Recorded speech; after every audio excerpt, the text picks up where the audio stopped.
Bueno, yo sé que quieren seguir conversando y que están todos empiñatados, decimos en Colombia, pero nos quedan 40 segundos para que por favor se vuelvan a ubicar y que Romina, Miguel y Carolina vayan pasando a esta mesa, por favor, para la discusión.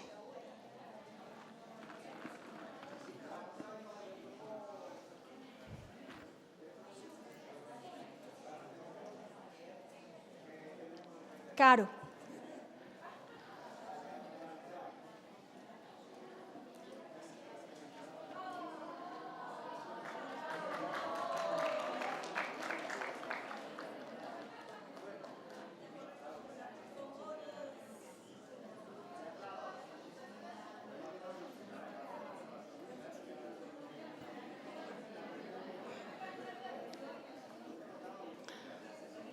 Invitamos a pasar a la mesa a la doctora Romina, al doctor Miguel y a la doctora Carolina, por favor. Y Rosita, ¿dónde está? También.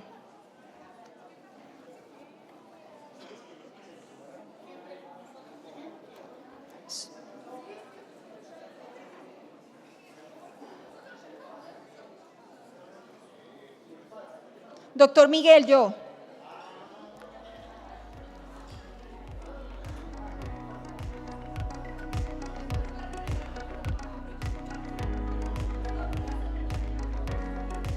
Doctor Miguel, por favor, pasar a la mesa. La doctora Romina.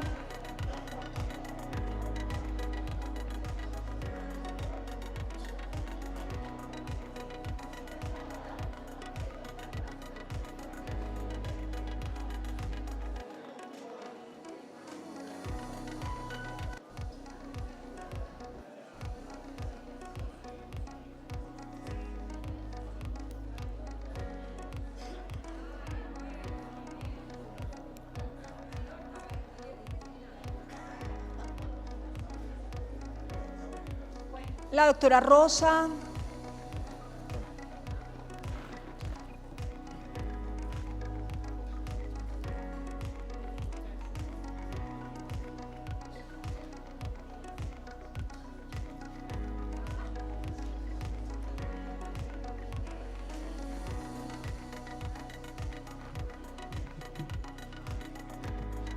Bueno, les pedimos a las personas que están atrás, tomen asiento, por favor, para que comencemos la discusión. Como que se tenía que hablar mucho de este tema, por lo que vi. Nos faltaron minutos. Vamos a comenzar con la doctora Romina y la discusión que tuvieron frente al tema de género en migrantes y qué discusión hicieron. Yo escuché por ahí cosas muy interesantes. Hola, bueno, hola a todos y todas. Primero, antes que nada, la verdad, muy agradecida de estar en este taller. Creo que nos debíamos este espacio y los subgrupos también estuvieron muy bien conformados. Quería, por supuesto, agradecer a todo el comité organizador y científico por darnos la posibilidad de estar aquí. Y la verdad es que es cierto que nos falta un poco de tiempo porque hay un montón de cosas que todos y todas queremos decir y compartir. Pero bueno, fuimos apuntando rápidamente con dificultad, pero creo que tenemos algunas conclusiones. La pregunta 1 que nos hicimos… Silencio, por favor. Fue cómo influye el género y o la identidad de género en la experiencia de vivir y migrar con VIH, ¿sí? Que son dos experiencias diferentes y que se conjugan en estas situaciones. Y creo que, digamos, lo que enumeramos, digamos, varios de nosotras y nosotros, son las condiciones de la vulnerabilidad estructural. Si uno llega a un país, las personas migrantes, especialmente mujeres cis y las diversidades, enfrentan múltiples obstáculos, y enumeramos bastantes, al acceder a los sistemas de salud. Como barreras económicas, digamos, muchas de las personas están concentradas en un trabajo y demás, o digamos, hay muchas dificultades económicas, con feminización de la pobreza, Dificultades administrativas, cuando una persona migra con otro idioma y apenas puede ingresar al sistema de salud y hacerse entender. Discriminación también institucional o falta de información, ¿sí?, en su idioma. Enumeramos también más casos, que llegan con diagnóstico tardío. Se incrementa también, dijo la doctora Rosa Bologna de Argentina, la transmisión materno-infantil y dificultades obviamente hay en la atención de las mujeres en la situación del parto y los cuidados postparto. Como punto número 2, también pensamos que, obviamente, como dijo Mónica inicialmente, hay prioridades que compiten, ¿sí?, en contextos de alta vulnerabilidad, como es una situación de migración, tanto interna como externa, en la vivienda, la seguridad alimentaria, las tareas de cuidado, ¿sí?, que en general y mayoritariamente la ocupan las mujeres cis o incluso también las diversidades. Todo esto, ¿sí?, incluso la propia regularización migratoria, los trámites para regularizar la situación, pueden volverse más urgentes que la atención en salud, generando postergaciones e interrupciones del tratamiento, como bien sabemos todos y todas. Y tercer punto de la primera pregunta, dijimos el estigma, que es interseccional y que, las personas migrantes pueden ser objeto de múltiples formas de estigma, tanto por su condición de salud, en este caso relacionada al VIH, como por la raza o etnia, su orientación sexual, la situación migratoria, y obviamente todo eso repercute en su bienestar y en su acceso sostenido al cuidado. Como pregunta número 2, nos fuimos y nos enfocamos más en qué desigualdades pueden identificarse en personas migrantes que viven con VIH con perspectiva de género y tratamos de enumerar al menos 3. Una, dijimos, la desigualdad económica. Claramente, las mujeres destinan más tiempo, ¿sí?, que los hombres cis, por ejemplo, al trabajo doméstico y es un trabajo que no es remunerado. Esto obviamente afecta su autonomía económica y nos limita la participación en el mercado laboral. Luego dijimos, como otra situación de desigualdad, la violencia de género. Mujeres cis y diversidades migrantes viven con mayor frecuencia situaciones de violencia antes, durante y después del proceso migratorio. Y esta violencia puede tener consecuencias directas en su salud sexual y reproductiva, dilatar obviamente el acceso a controles o tratamientos, aumentar la exposición al VIH de estas poblaciones. La violencia sexual aumenta también en los campamentos, albergues temporales, y está claramente documentado que incrementa también la explotación y la trata de personas. Y como tercera desigualdad, dijimos también, pensando en no olvidar que a veces tenemos poca representación, de esta población en los espacios de toma de decisiones, tanto a nivel comunitario como institucional, y es para pensar una estrategia a futuro. Y ahí viene la tercera pregunta, ¿sí? Dijimos, ¿qué estrategias o soluciones podrían pensarse para reducir estas desigualdades desde el sistema de salud y desde la comunidad? Creo que todas y todas estuvimos de acuerdo en que tenemos que seguir garantizando el acceso al sistema de salud, más allá de las dificultades actuales, de las políticas actuales, donde hay gran retroceso, tanto económico como también en relación a lo que es esta mirada y perspectiva de género. Así que tenemos que seguir garantizando independientemente del estatus migratorio para obviamente garantizar el acceso a diagnóstico, a tratamiento y prevención. Por suerte es una realidad el acceso y la oferta de tratamiento en la mayoría de los países, a pesar de que hay algunas diferencias particulares, pero bueno, en líneas generales la mayoría de nosotros y nosotras puede entregar el tratamiento antirretroviral en la mayoría de nuestros países. Algo que, perdóname Romy, que me llamó la atención fue el compañero de Uruguay, ¿era?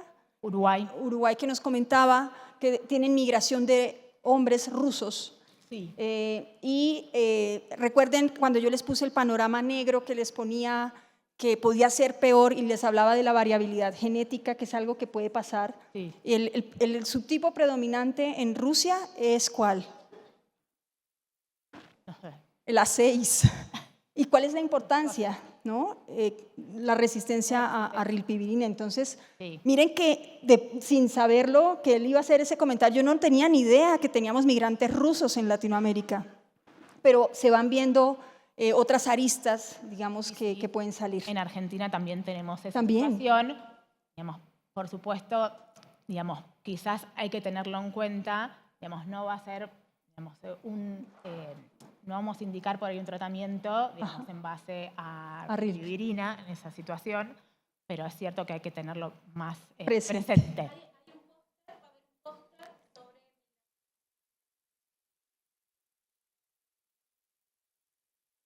Perfecto.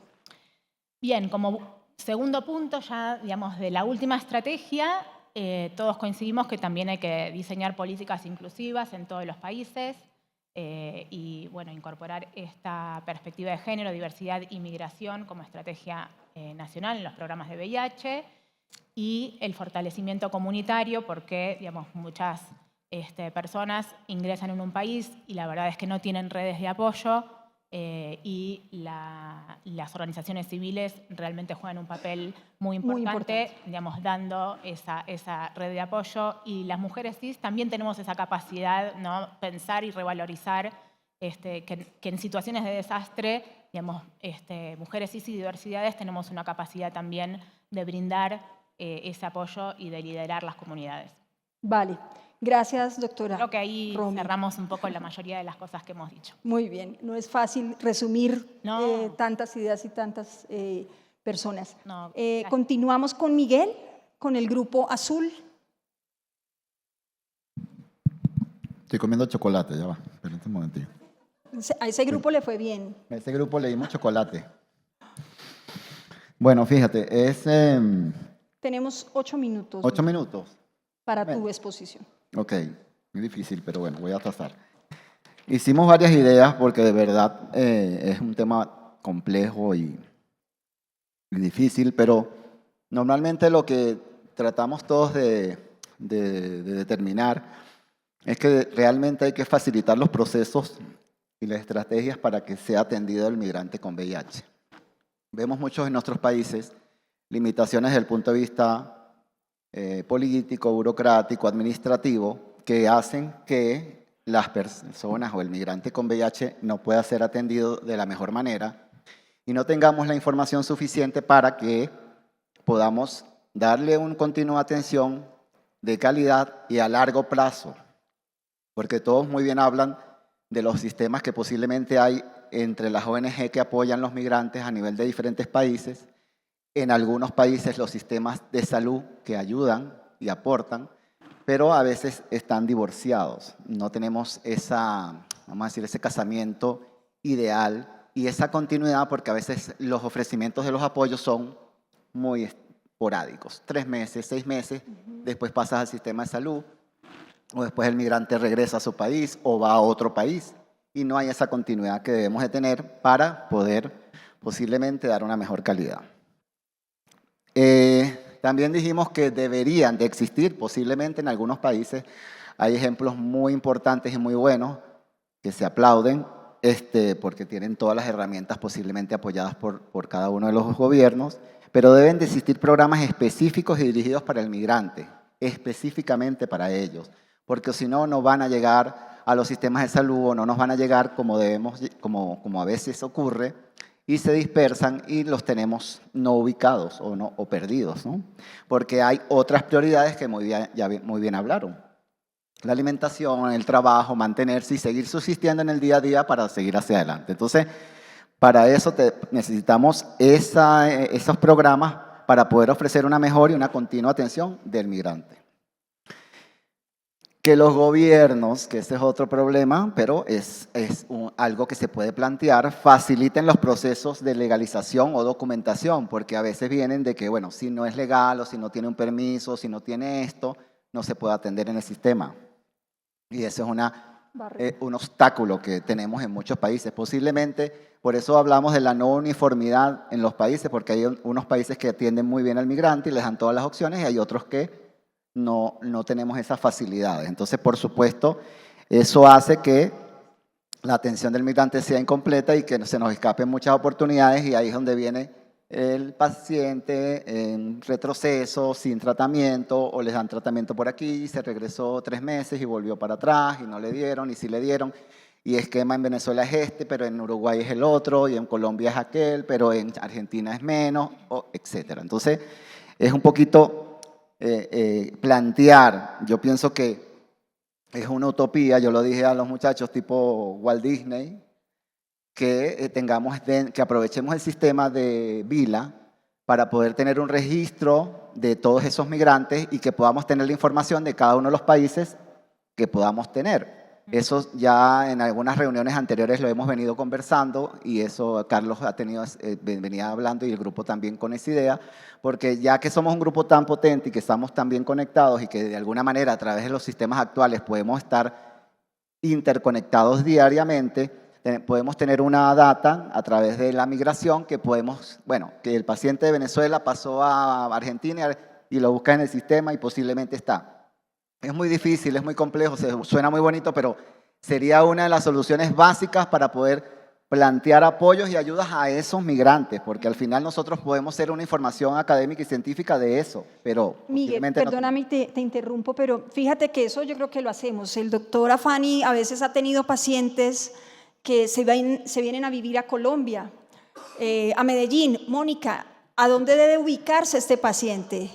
Claro. Nosotros, o sea, instintivamente lo estamos haciendo, pero oficialmente creo que deberíamos poder tener un directorio de todos los que participamos en el taller con contactos, al menos correos electrónicos, donde pudiéramos pedir información de un paciente que viene siendo atendido, no sé, en Helios. Claro, es que eso lo Que yo hacemos. les pueda preguntar. Eso lo hacemos, pero no es la mayoría. Pero no es oficial. No es la mayoría.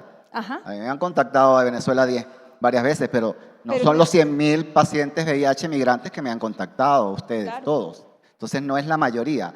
La idea es un poco relativizar que la mayoría que podamos contener para que podamos esas relaciones que tenemos tan buenas con Vila y con todos aquí presentes, podamos fortalecerlas para poder dar una mejor atención y poder lograr que ese migrante sea atendido de la mejor manera. Y así como se regresa también, porque a veces vienen muy referidos con todos sus informes en todos los países a nuestro país o a los que vayan, y ya vienen estudiados, esquematizados y con una continua atención.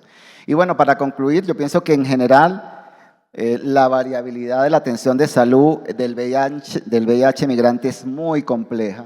En nuestros países somos muy diferentes en esos aspectos administrativos, legales, médicos y hasta de estigma y discriminación, porque también tenemos que entrenar a ese personal que va a atender al migrante. Tenemos que tener todas las herramientas para que esas personas quieran atender a ese migrante y no haya estigma, rechazo y discriminación. Y poder posiblemente adaptar, ¿verdad?, los sistemas para facilitar los procesos y las estrategias para tumbar todas esas barreras que tenemos y poder dar una mejor calidad para el migrante con VIH. Gracias. Vale, muchas gracias, doctor Miguel. La doctora Carolina, con el último grupo. Bueno, Romina, a Pedro, si es mapuche o si es nativo, el estigma va a ser mayor. Eso te faltó poner. Cierto. Lo pensé, pero si eres... Sus rasgos indígenas lo estigmatizan más. Absolutamente. Sí, el tema de etnia, yo creo... Para los que llegaron tarde, pues habíamos presentado un caso clínico de un migrante y la foto era hecha por inteligencia artificial y pues podía ser boliviano, mexicano, peruano, colombiano, pero estaba diciendo la doctora Carolina que realmente sus rasgos eran ciertamente algo indígenas y eso estigmatiza más en nuestra región. Sin duda. Bueno, le agradezco a Romina y a Miguel que me adelantaron bastante este trabajo. En realidad nosotros lo vimos más desde lo macro.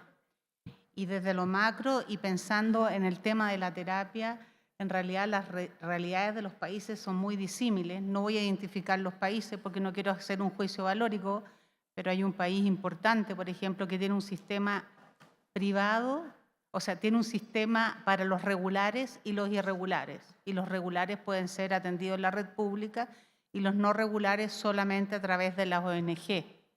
¿Ya? Lo mismo las campañas de diagnóstico también a través de estas instancias no gubernamentales. Tenemos otro país, por ejemplo, que tiene una uniformidad de criterio y basta que tenga un documento del país de origen y puede ser atendido. Entonces, no existe una uniformidad de tratamiento y yo creo que eso es la esencia. Hay un país, por ejemplo, que me pareció interesante, que tiene centralizada la dispensación de fármacos, entonces el tema migratorio los complejiza porque tienen que llegar a las zonas de migración para poder proveerles la medicación, que no es una realidad de otros países. Después hay un modelo de colaboración en otro país que recibe una fuerte migración de Venezuela, que es el país que tiene la mayor emigración, y que ellos lo tienen todo formatizado, entonces tienen registro de esa información.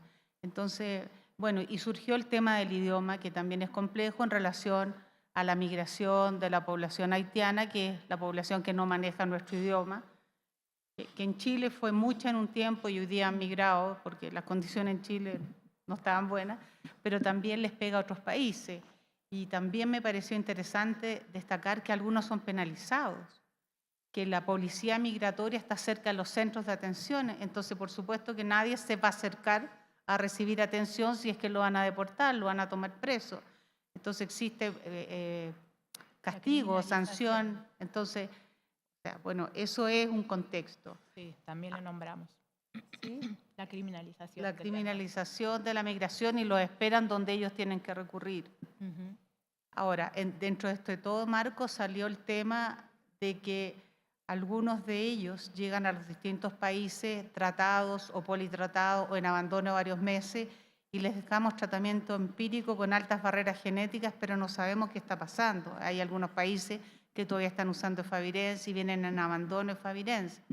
Entonces también es una mirada que hay que tener. Y respecto a la respuesta que yo la verdad elaboré o pensé cuál podría ser, yo coincido con algunos que la respuesta tiene que ser política, ¿ya?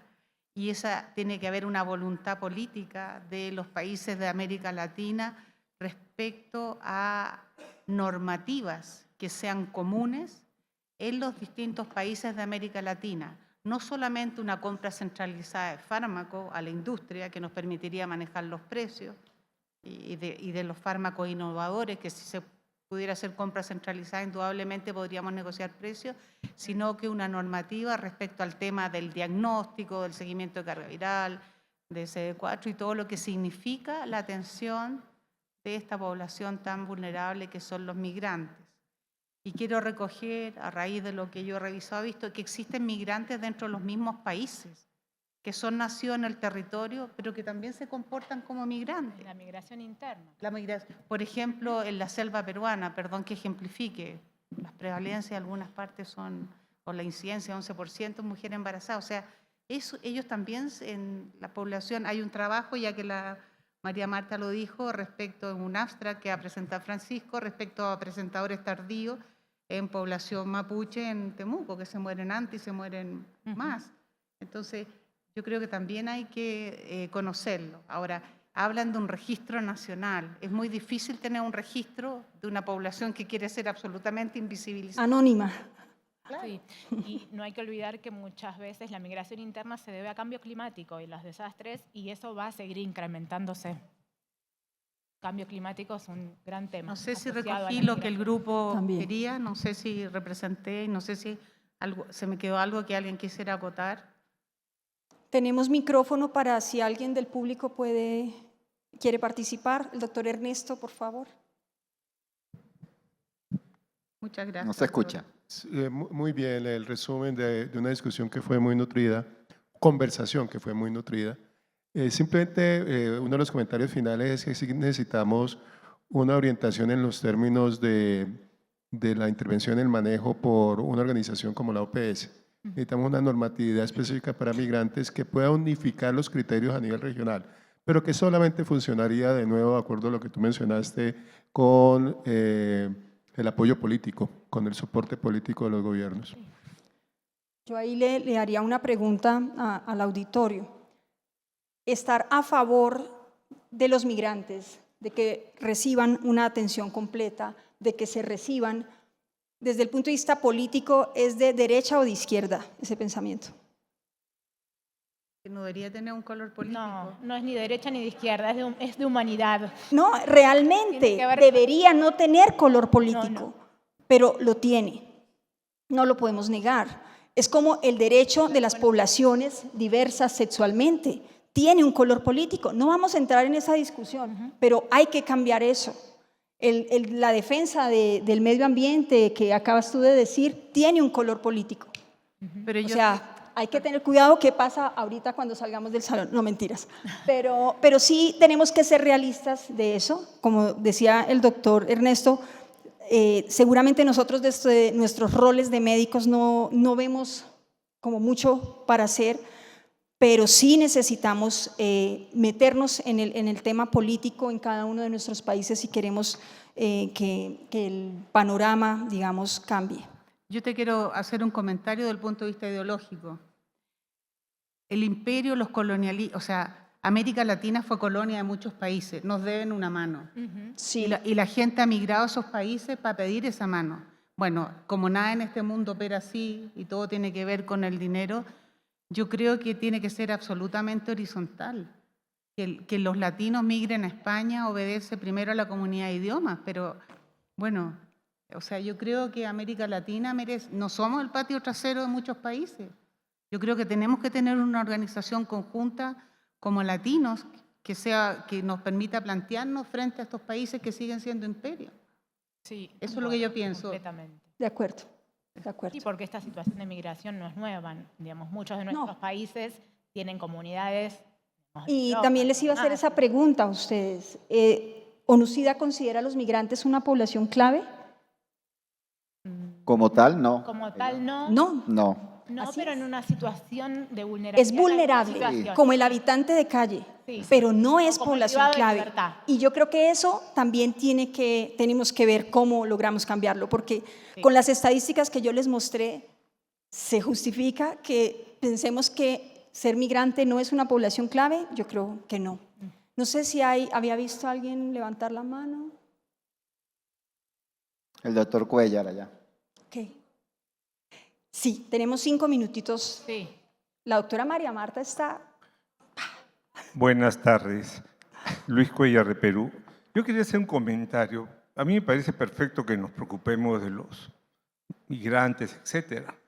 Pero tenemos que analizar una cosa. Lo que uno tiene que ver es cómo es la atención del propio habitante del país. Porque si ven que van a tener los migrantes preferencia, se va a desencadenar un gran problema. ¿No es cierto? En el caso de Perú, sé que nosotros hemos recibido más de 1,5 millones de hermanos venezolanos, ¿no es cierto? La gran mayoría, al principio había un problema de desorden porque el país es un caos, pero ahora la gran mayoría ya tiene DNI, la gran mayoría tiene sistema integral de salud, entonces acceden a cáncer, acceden a terapia antirretroviral, acceden a trasplante, acceden a todo, ¿de acuerdo? Pero dentro del margen de lo que recibe la población promedio de un país. Si el propio nativo tiene problemas en salud, pues obviamente el migrante tiene que adaptarse a esos problemas de salud. Porque si comienza a darle lo que pasó con VIH, todos los que ya tenemos varios años en VIH, la gente reclamaba cuando comenzaba la terapia antirretroviral, los derechos, etcétera, pero el derecho del propio poblador, por eso estoy de acuerdo que hay un punto político, pero que nadie habla, ¿no es cierto? Así es. Todos somos iguales, no es que seamos de derecha o de izquierda, es un derecho del ser humano.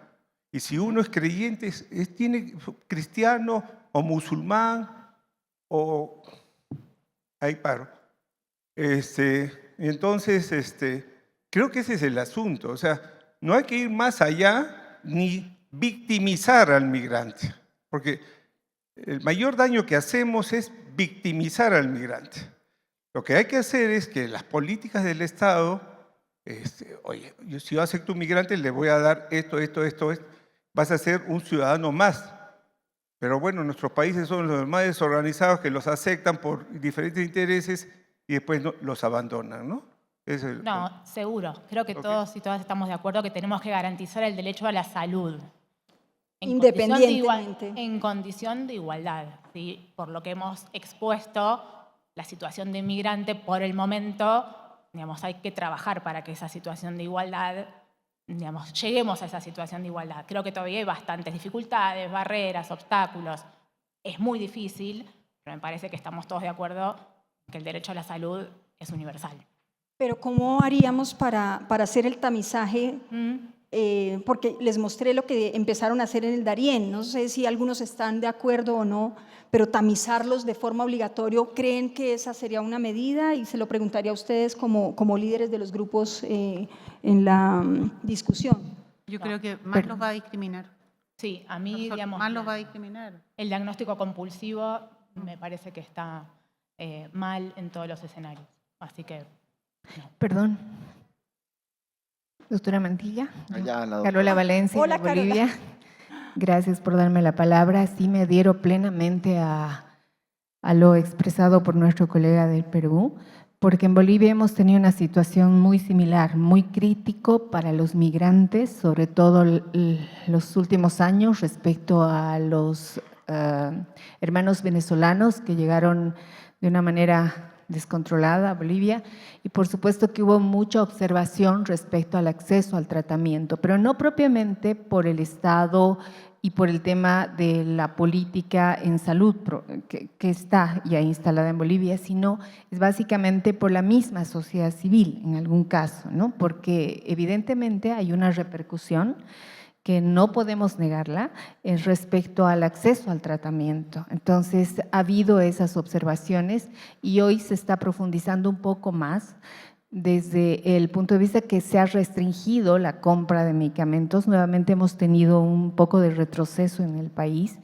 en este aspecto y entonces esto puede digamos, acrecentar un poco más el acceso a la medicación por parte de los migrantes. Eso quería añadir y que sí, yo creo que tenemos que valorar, por supuesto, que hay una necesidad de cumplir con nuestros propios ciudadanos y obviamente eso tampoco no nos debe permitir darnos el lujo de rechazar a los migrantes de ninguna manera, pero existe todavía estas situaciones muy controversiales y más aún que estamos nosotros en Bolivia en un momento bastante crítico político y no sabemos a partir de agosto qué va a suceder todavía porque tenemos elecciones en menos de 10 días y esperemos que las políticas de salud, bueno, algunas por lo menos se vayan respetando como es el tema de VIH, que tenemos una ley que garantiza el acceso a medicamentos. Eso Vale. quería comentar. Muchísimas gracias. Gracias, doctora Carola. Bueno, creo que hemos cumplido el tiempo. Dejamos la semilla sembrada, probablemente no vamos a resolver el problema, pero será una conversación que tendremos pendiente en nuestros descansos, en los almuerzos, en los desayunos, y creo que valió mucho la pena pues, hacer este conversatorio. Un aplauso pues, para los líderes de cada uno de los grupos. Y ahora los invitamos a pasar a tomar un café. Pero no sé, doctora María Marta, si es al frente, ¿es al fondo o acá? Al fondo. Al fondo todos. Bueno.